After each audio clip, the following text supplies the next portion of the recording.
Espace TV, le 22h.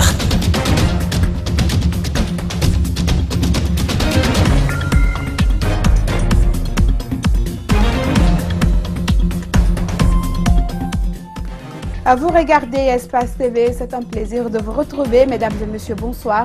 Et tout de suite, les titres de cette édition d'information. L'Union africaine a 55 ans d'existence ce vendredi. À l'instar des autres pays africains, la Guinée a aussi célébré cet événement. Des jeunes surtout ont organisé un carnaval pour magnifier les actes des panafricanistes. Un jeune est mort ce vendredi à l'hôpital préfectoral de Koya. Ce n'est pas si simple à dire. Ses parents croient et le disent sans hésitation. Leur défunt a été victime du mauvais comportement des médecins. Et puis, oui ou non à l'avortement, l'heure est au choix. En Irlande, le vote a commencé ce vendredi au compte d'un référendum historique pour ce pays de tradition catholique.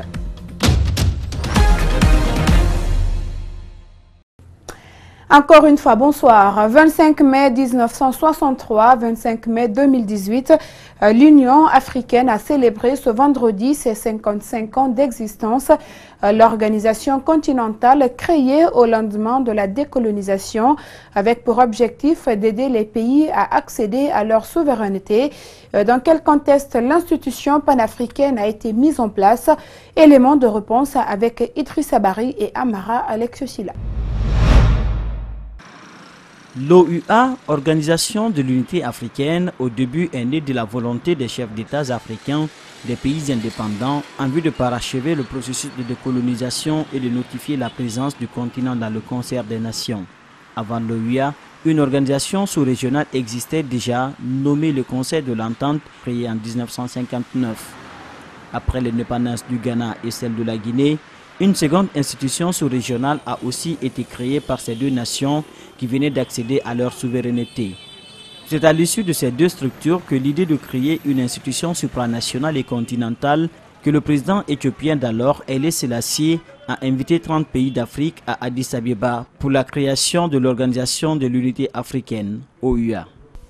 Mais c'est en juillet 1964 que les chefs d'État ont signé la charte de l'OUA.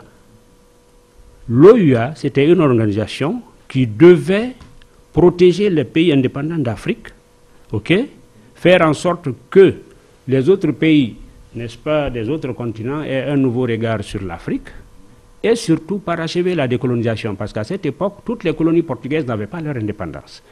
Depuis cette date, l'institution continentale a suivi son chemin avec des acquis comme la décolonisation complète de tous les pays d'Afrique.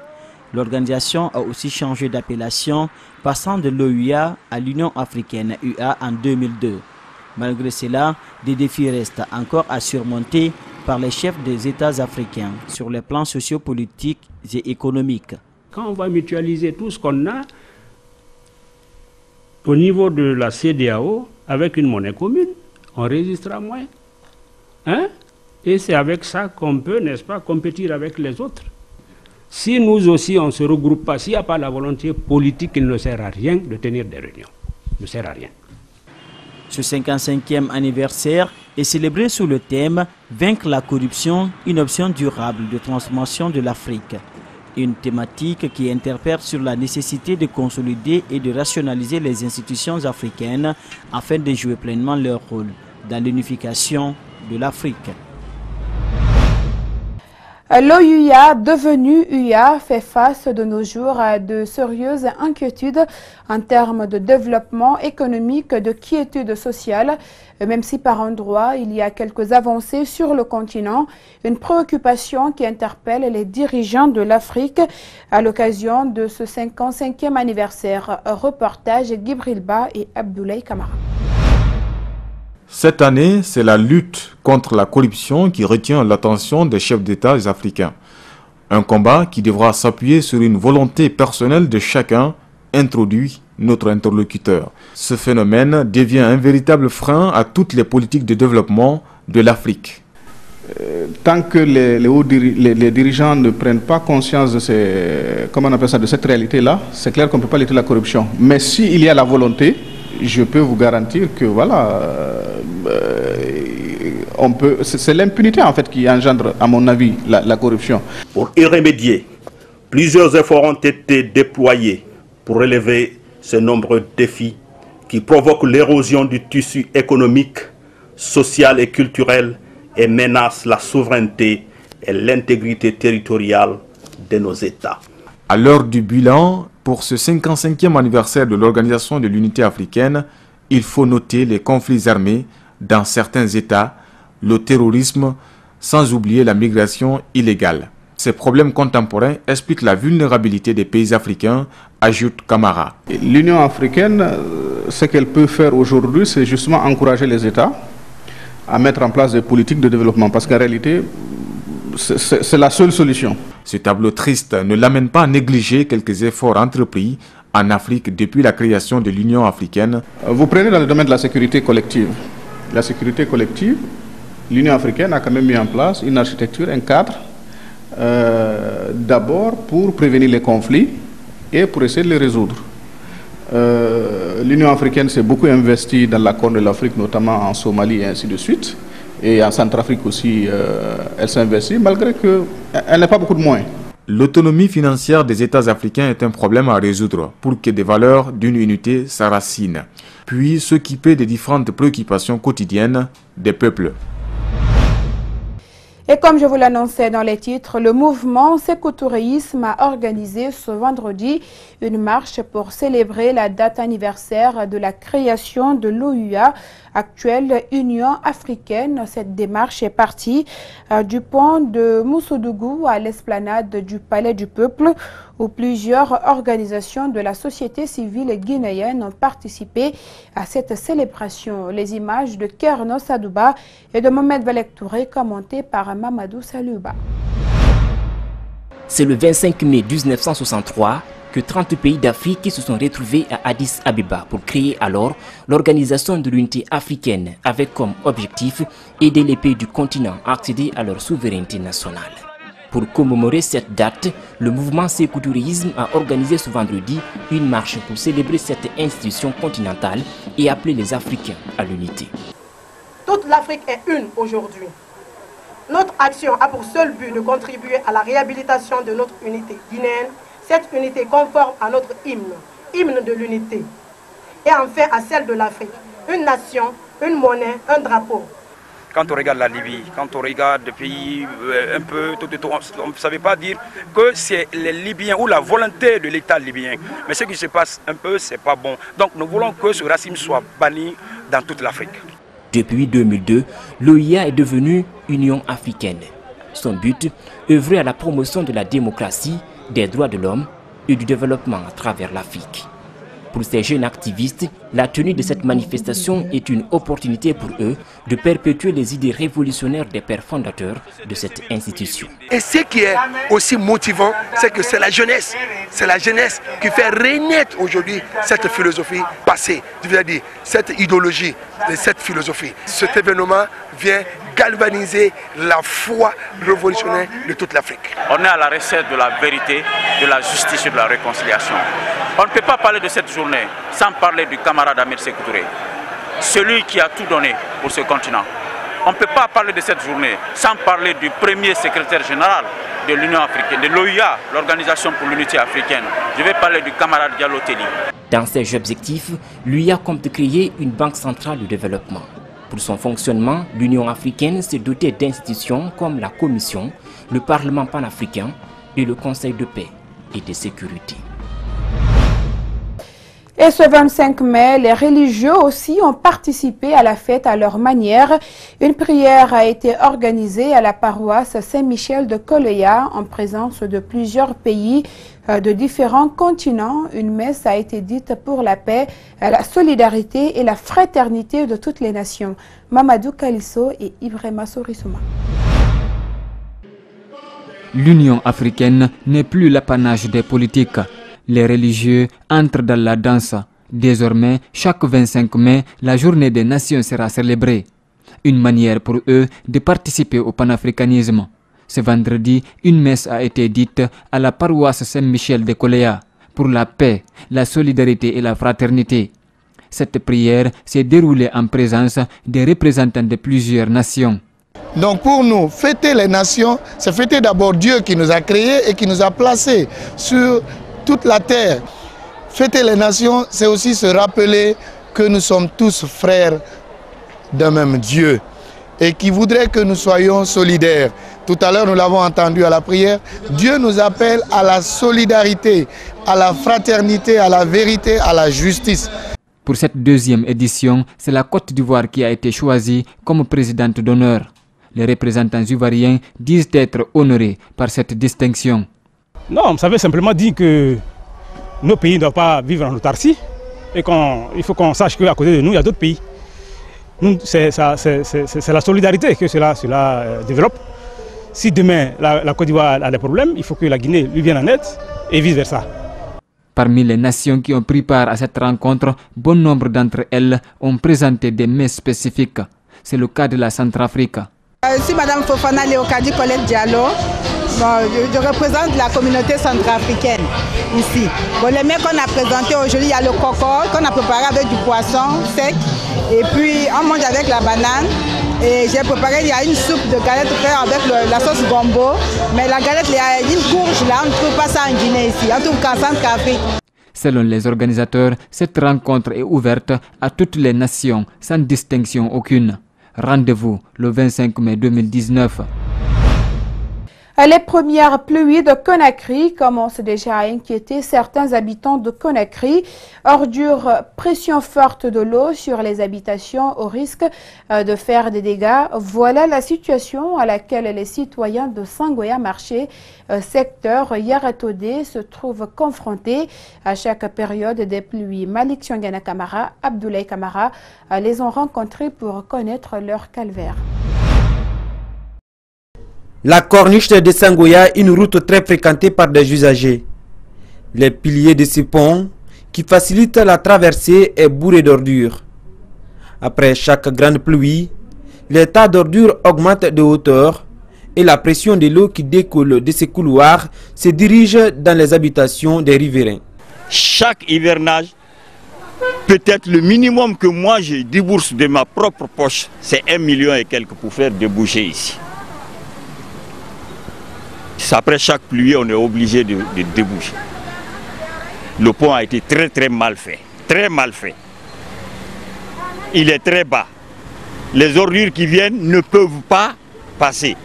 Les habitants de ce secteur disent être confrontés à un problème saisonnier. Des dégâts matériels et même des pertes en vie humaine ont été enregistrés dans les années précédentes, nous informe-t-il.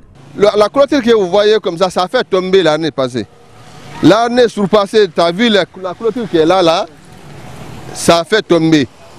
Des fois, ça a barré ici, la cour de M. Savanet, là-bas, l'eau est rentrée là-bas, rentrée jusqu'à la maison. Il y a eu des cas de mort ici. Il y a eu 3 cas de mort ici. Malgré ces dégâts considérables, l'incivisme de certains citoyens a y jeté des ordures. Il y a des patrons aussi qui prennent les ordures, mettent dans leur voiture, la nuit, viennent verser ici. La nuit, hein. Or que le caniveau est petit, il n'y a même pas de caniveau, le pont qui est là, on ne peut pas lever aux autres, mais on peut prendre la solution. C'est pas citoyen. Tu ramasses les ordures chez toi, tu viens jeter à la porte des autres. Et quand on me voit déboucher les trous là, aucun d'eux ne vient. Djigui Kamara, soucieux de voir son habitation céder sous la forte pression de l'eau, dit avoir informé les autorités communales de la situation en vain. Et les tensions étaient vives ce vendredi à Simambossia. Les habitants des secteurs 1 et 2 se sont insurgés contre des travailleurs engagés par les responsables de l'université de Simbaya qui ont ordonné la réfection de la chaussée menant à l'institut. Ces travaux qui nécessitent l'installation d'un système d'évacuation des eaux de ruissellement ont été arrêtés par les riverains. Et pour comprendre la cause de cette réticence, suivez ce reportage signé Alpha Omar Baldé et Lamine Silla. Sur le long de cette allée, toutes les cours sont collées les unes aux autres, formant de bout à bout 2 murs harmonieusement parallèles. Mais derrière cette image de quartier bien loti, se cache une faille. Toutes les concessions sont hermétiques. Leurs occupants n'ont pas pensé à installer un système d'évacuation des eaux de ruissellement. Résultat, l'accès à ces lieux est pratiquement impossible durant la période hivernale. Cette année, les responsables de l'UNICIM ont décidé de pallier ce problème. Dans le quartier ici, c'est la plus grande institution que nous avons ici. Et donc ça veut dire que tout le monde a un regard sur l'université. Pour dire que si l'eau stagne ici là, et que ça continue à pérenniser, c'est parce que l'institution ne prend pas de disposition. Et c'est une mauvaise image pour nos activités. Donc nous avons décidé de prendre la chose sur nous et de vraiment faire ce travail-là. Mais avant ça, nous avons rencontré toutes les structures nécessaires, toutes les autorités. On a rencontré le chef secteur d'ici, on a rencontré le chef du quartier, on a rencontré les imams des deux mosquées qui sont là. Nous avons rencontré le maire de la commune pour pouvoir non seulement trouver la solution auprès de l'État, pour qu'il puisse venir au moins nous aider à trouver un caniveau qui peut vraiment drainer l'eau ici là.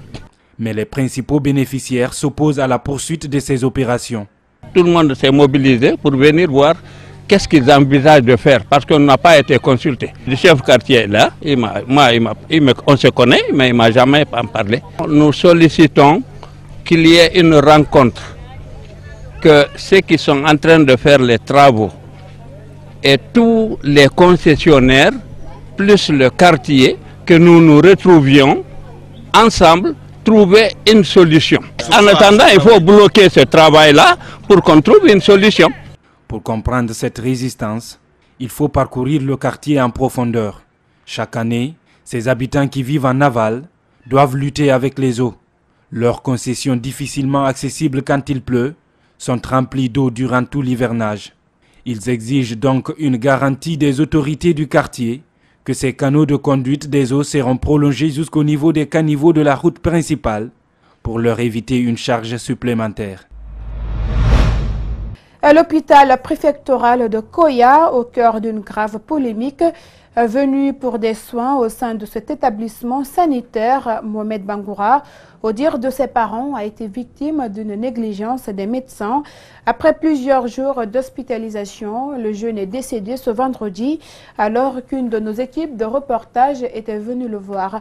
La famille menace d'intenter des poursuites judiciaires contre le médecin qui s'est occupé du garçon. Abdourahmane Ba et Ibrahim Assouma. Mohamed Bangoura agonise dans son lit de malade à l'hôpital préfectoral de Koya.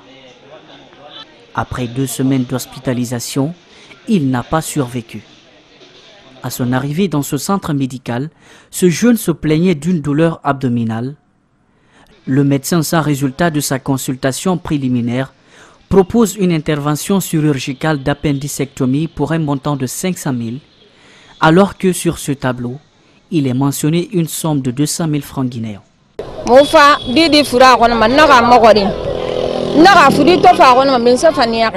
À notre arrivée, il se tordait de douleur. J'ai demandé au médecin qu'est-ce qui ne va pas encore. Il a prescrit des produits que j'ai achetés. Et je lui ai demandé de faire une échographie, il n'a pas accepté. Alors j'ai décidé de le faire ailleurs et je lui ai présenté les résultats qu'il a déposés chez le directeur. Par la suite, les deux ont décidé ensemble de lui faire subir une autre intervention.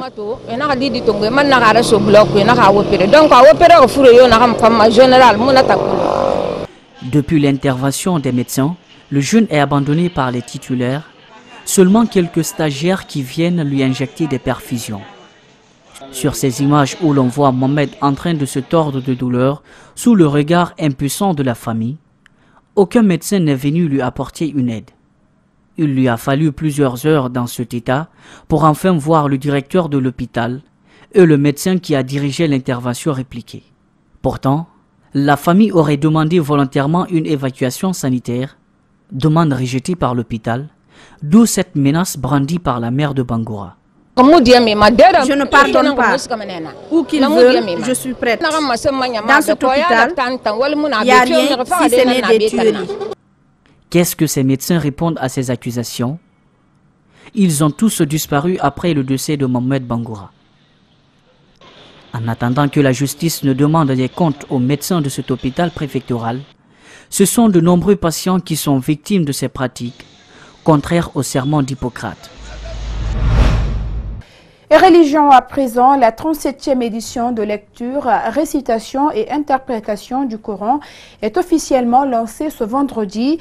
À la différence des années précédentes, des interprétations en langue nationale, l'utilisation des nouvelles technologies de l'information sont instaurées. Et c'est le chef de l'État qui a présidé la cérémonie. Mamadou Sadio Baldé et Correa Aboukourou.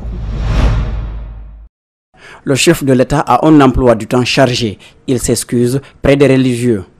Je suis venu seulement vous saluer, vous encourager, vous montrer que je suis avec vous, et le respect que j'ai pour notre religion qui fait que je ne peux pas ne pas venir, et le respect que j'ai pour tous les imams, les khalifs qui sont venus de partout, même si nous avons dîné ensemble hier soir.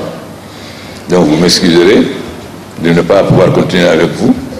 Son nouveau Premier ministre, à qui il a instruit de prononcer son discours, a accentué son allocution sur les zones de turbulence que traverse le monde musulman, d'où cette invite aux autorités religieuses. Les leaders religieux, les associations religieuses, les centres de mémorisation et foyers coraniques ont donc, en collaboration avec le secrétariat général des affaires religieuses et de ces structures, un rôle important à jouer dans la consolidation de la paix et la quiétude sociale. 186 candidats attendus vont être en compétition sur cette catégorie. Les interprétations se feront en langue locale et des innovations prévues. Donc c'est une particularité et nous essayons ainsi aussi d'appliquer les nouvelles technologies de l'information dans la préparation du concours, comme vous venez de le constater. Boubacar Ba a simulé sur les 3 types de récitation que les candidats doivent concourir.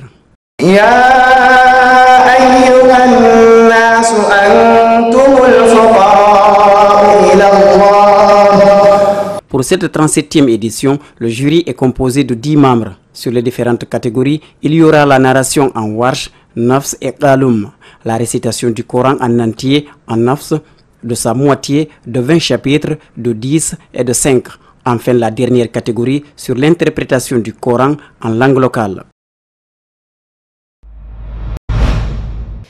Les États-Unis d'Afrique, mythe ou réalité, tel était le sujet du concours de débat au lycée Amadou Dieng de Bentouraya, c'est à Koya. Ce concours d'éloquence parrainé par Moussa Moïse Silla, chroniqueur des Grandes Gueules et directeur d'Espace TV, constitue une sorte de préparation pour les candidats au baccalauréat afin de mieux affronter les réalités du monde estudiantin. Reportage Mohamed Souma et Abdoulaye Kamara. Les élèves des terminales sciences sociales et mathématiques du lycée Amadou Dieng se sont exercés à l'éloquence dans le raisonnement. Objectif, mettre en valeur le talent oratoire, être capable de défendre une thèse attribuée et séduire le jury composé d'enseignants. L'auditoire l'était. Déjà, nous allons parler des dirigeants africains. Lorsqu'ils viennent au pouvoir, ils pensent qu'on se remplit les poches. Au lieu d'y aller, nous allons rester dans notre continent. La stratégie pour les encadreurs vise à impulser les apprenants. Lorsque les élèves ils quittent le lycée, ils viennent à l'université, il y a beaucoup de bases qu'ils ratent. Donc c'était pour nous une initiative de les préparer à affronter l'université. Si c'est juste en classe, chacun peut venir et attendre, chercher à valider sa note pour passer en classe supérieure. Et nous, ce n'est pas ça. Nous cherchons à ce qu'ils aient le niveau d'abord avant de passer en classe supérieure. Les débatteurs, ravis, en sont sortis avec de nouvelles expériences sur un thème consistant. Que le débat que nous venions de mener tout à l'heure m'a vraiment permis aujourd'hui de comprendre certaines choses, de voir certaines réalités que je n'avais pas conscience réellement. Aujourd'hui, vraiment, ce devoir m'a fait un de plus. Bon, le sujet portait sur les États-Unis d'Afrique, un mythe ou une réalité. Disons presque, c'est ce tout même qui nous fait le plus plaisir, le fait d'avoir débattu contre des élèves de la science sociale.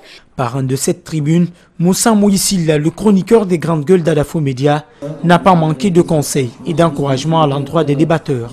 Le choix sur sa personne n'était pas du moindre. C'est un modèle de réussite. Moussa Moïsilla est avant tout un grand chroniqueur. C'est aussi un grand débatteur. Donc on a jugé nécessaire, on a pensé que pour une compétition de débat, choisir Moussa Moïsilla, c'était une excellente. En interactualité des bateaux satellites, l'Écosse tourne les yeux vers le ciel. La ville de Glasgow, en Écosse, jadis connue pour la construction navale, tourne désormais les yeux vers le ciel avec une industrie satellite en pleine croissance. À l'époque où la Grande-Bretagne régnait sur les mers, un quart de la flotte mondiale était construite à Glasgow, en Écosse. Aujourd'hui, c'est dans l'espace que se bâtissent de nouveaux empires. Et Glasgow est une fois encore à la pointe de ce secteur en pleine émergence. Après les États-Unis, c'est la ville qui produit le plus de satellites au monde, des satellites dont la taille n'a plus rien à voir avec celle de leurs ancêtres. Imaginez une bonne bouteille de whisky et vous aurez une idée de la taille de notre satellite. Glasgow est spécialisé dans les CubeSats, de petits engins orbitaux utilisés pour le guidage par satellite ou les prévisions météo.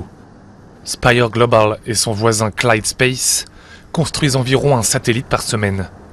Une production qui incite d'autres sociétés à se lancer dans l'activité. Voici Licorne 1, c'est le premier satellite que nous avons fabriqué. Il sera lancé l'année prochaine sur Unisat 7, sur un vaisseau Soyuz. Le prix du lancement d'un satellite est supérieur au prix de l'or au kilo. Donc cela a du sens de fabriquer des cubes plus petits et pour la première fois, il sera possible de faire beaucoup de choses avec. La technologie est devenue suffisamment petite dans le cadre du développement des téléphones portables, par exemple, pour que nous puissions nous dire « Eh, nous pourrions utiliser la miniaturisation pour d'autres choses et cela pourrait être très utile. » L'espace est un marché très important pour l'Écosse. Il génère plus d'1 milliard de livres pour l'économie et près de 20 000 emplois. Nous avons dépensé à peu près 20 millions de livres pour reconstruire cette infrastructure à Glasgow et embaucher des talents locaux. C'est notre bureau le plus important et nous construisons tous nos satellites ici. Il y a un très bon réservoir de talents ici, surtout dans le domaine de l'électronique que nous avons exploité. L'agence spatiale du Royaume-Uni veut tripler la taille de cette industrie d'ici à 2030. Les satellites écossais n'ont pas fini de repousser les frontières. Oui ou non à l'avortement, l'heure du choix en Irlande. Les Irlandais ont commencé à voter vendredi matin pour ou contre la suppression de l'interdiction constitutionnelle de l'avortement dans un référendum historique pour ce pays de tradition catholique.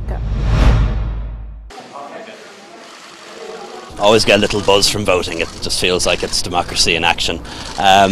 Not taking anything for granted, of course, but quietly confident there's been a good turnout so far across the country, and so hopefully it'll be yes vote tomorrow.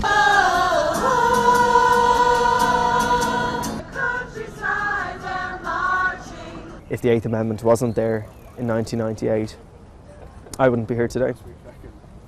And that's, you know, one of the reasons why I'm voting no, to give other unborn children a chance at life.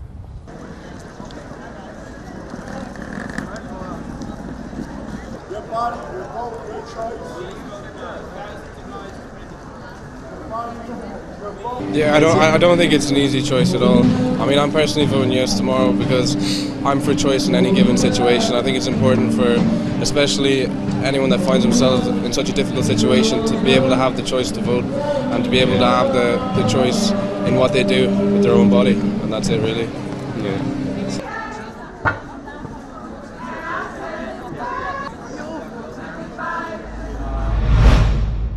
Et puis en France, les syndicats de cheminots ont réagi après avoir rencontré le Premier ministre Édouard Philippe à Matignon pour évoquer la réforme de la SNCF. Le Premier ministre s'est engagé à rembourser une bonne partie de la dette des chemins de fer.